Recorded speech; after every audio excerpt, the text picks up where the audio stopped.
Oke, saya akan mengulas sedikit tentang booster atau palet BTS ya. Tentang booster atau palet BTS yang dimana booster ini impedansinya tidak sama dengan kita booster di 48 volt.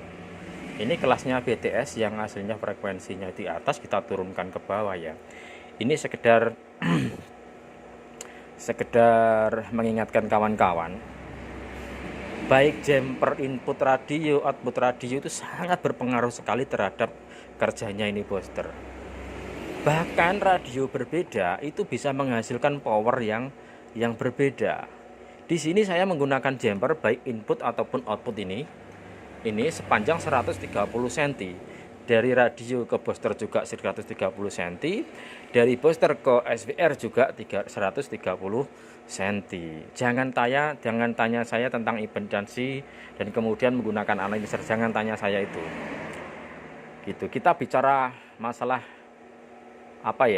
faktanya di lapangan sajalah. Saya pernah menggunakan jumper output itu menggunakan 75 sampai 100. Itu ada penurunan yang sangat signifikan. Misalkan ya, di 1300 watt itu bisa turun tinggal 750 hanya gara-gara kabel jumper saja. Lah bagaimana kita mengetahui kalau kabel jumper ini bekerja baik dan tidak? Apakah bisa dipastikan sesuai dengan SWR-nya? Ya belum tentu bisa. Maka kita harus tambahan lagi alat namanya ampere meter. Nah di sini kita bisa membandingkan antara ketika menggunakan kabel pendek dan menggunakan kabel panjang yang 70 cm ataupun yang 130 cm. Nanti kita cek ampernya berapa gitu. Satu, kedua, kan otomatis nanti ada perbedaan watt. Lah perbedaan watt itu kita baca setelah kita lepas semuanya, kita pakai anten kemudian langsung nancap ke booster.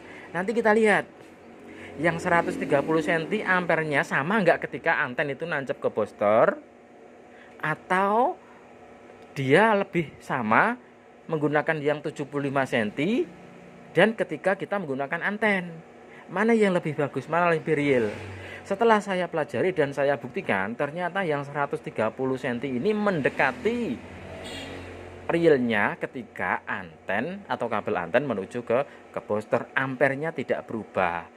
Maka kita asumsikan wattnya sama.